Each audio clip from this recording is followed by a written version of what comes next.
রাইসের হেলিকপ্টার বিধ্বস্তের পেছনে কি ইসরায়েলের হাত আছে?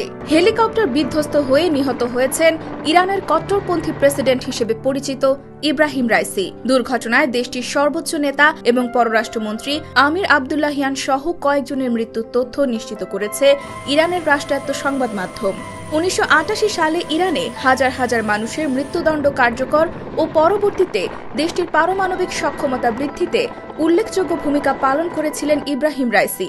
তার নেতৃত্বেই ইরানের সামরিক বাহিনী কিছুদিন আগে আঞ্চলিক চিরবৈরী ইসরায়েলের ভূখণ্ডে শত শত ড্রোন ও ক্ষেপণাস্ত্র হামলা চালায়। রোববার ইরানের উত্তর পশ্চিমাঞ্চলীয় এক পার্বত্য অঞ্চলে প্রেসিডেন্ট ইব্রাহিম রাইসি, পররাষ্ট্রমন্ত্রী আমির আবদুল্লাহিয়ান সহ কয়েকজন উচ্চপদস্থ কর্মকর্তাকে বহনকারী হেলিকপ্টার বিধ্বস্ত হয়। রাইসিকে বহনকারী হেলিকপ্টার বিধ্বস্তের ঘটনা ব্যাপক জল্পনা কল্পনার জন্ম দিয়েছে।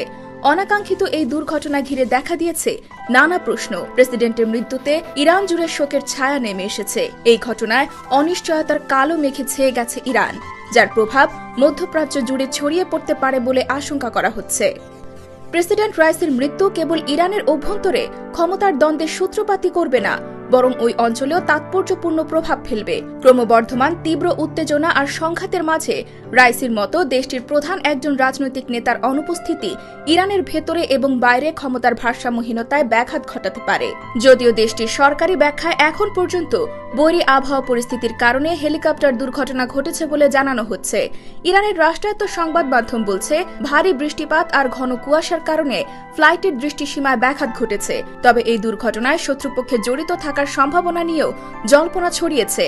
প্রেসিডেন্ট রাইসির মেয়াদ ও ইরানের অভ্যন্তরীণ এবং বাহ্যিক চ্যালেঞ্জের পরিপ্রেক্ষিতে দেশীয় শত্রু এমনকি ইসরায়েলের মতো বহিরাগত ক্রীড়নকদের সম্ভাব্য জড়িত থাকার বিষয়েও আলাপ উঠেছে। ব্রিটিশ প্রভাবশালী সাময়িকী দ্য ইকোনমিস্টের এক প্রতিবেদনে বলা হয়েছে, ইরান এবং ইসরায়েলের ঐতিহাসিক বৈরী সম্পর্কের প্রেক্ষাপটে এই হেলিকপ্টার দুর্ঘটনার পেছনে ইসরায়েল জড়িত থাকতে পারে বলে কিছু ইরানি সন্দেহ করছেন।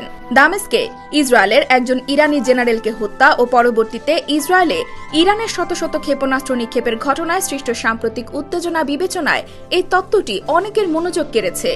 ইরানের স্বার্থের বিরুদ্ধে চোরাগুপ্তা এবং নিখুঁত অভিযান চালানোর জন্য ইসরায়েলের দুর্ধর্ষ গোয়েন্দা সংস্থা মোসাদের ব্যাপক পরিচিতি রয়েছে। যদিও ইসরায়েলি এই গোয়েন্দা সংস্থা কখনোই কোনো রাষ্ট্রের প্রধানকে লক্ষ্যবস্তু বানায়নি, তবে বিশেষজ্ঞরা রাইসিকে বহনকারী হেলিকপ্টার বিধ্বস্তের ঘটনায় সন্দেহবাদীদের ইসরায়েলি সংশ্লিষ্টতার তত্ত্ব নাকচ করে দিয়েছেন। হেলিকপ্টার বিধ্বস্তে নিহত হয়েছেন ইরানের কট্টরপন্থী প্রেসিডেন্ট হিসেবে পরিচিত ইব্রাহিম রাইসি। তারা বলেছেন, ক্ষমতাসীন প্রেসিডেন্টকে হত্যার ঘটনা সরাসরি যুদ্ধের সূত্রপাত ঘটাবে, এমনকি ইরানের পক্ষ থেকে নজিরবিহীন প্রতিক্রিয়া আসবে। যদিও ঐতিহ্য বিবেচনায় ইসরায়েলের কৌশলগত অবস্থান উচ্চ পর্যায়ের রাজনৈতিক হত্যাকাণ্ডের পরিবর্তে সামরিক এবং পারমাণবিক লক্ষ্যবস্তুতেই রয়েছে। ইকোনমিস্ট বলছে, রাইসিকে বহনকারী হেলিকপ্টার দুর্ঘটনায় ইসরায়েলের জড়িত থাকার বিষয়ে সন্দেহ করার জোরালো কারণ রয়েছে। ইসরায়েল কখনো কোনো রাষ্ট্রপ্রধানকে হত্যা করার মতো এত দূর অগ্রসর হয়নি। এর অর্থ হবে ব্যর্থহীন যুদ্ধ, যা ইরানের তীব্র প্রতিক্রিয়াকে উস্কে দেবে। ইরানে হেলিকপ্টার বিধ্বস্তের এই ঘটনা এমন এক সময় ঘটেছে যখন আঞ্চলিক উত্তেজনা আরও বাড়িয়ে তোলার মতো অনেক বিষয় রয়েছে। লেবানন, সিরিয়া, ইরাক এবং ইয়েমেন জুড়ে ইরানের প্রক্সি নেটওয়ার্ক ভূ রাজনৈতিক পরিস্থিতিকে জটিল করে তুলেছে। বিশেষ করে ইসরায়েল এবং হামাসের চলমান যুদ্ধের মাঝে আঞ্চলিক এই পরিস্থিতি অত্যন্ত ভয়াবহ এক প্রান্তে পৌঁছেছে। ইরানের নেতৃত্ব নিয়ে যে কোনো ধরনের অস্থিতিশীলতা তৈরি হলে তা এসব গোষ্ঠীকে সম্ভাব্য বিস্তৃত সংঘাতের দিকে নিয়ে যেতে পারে।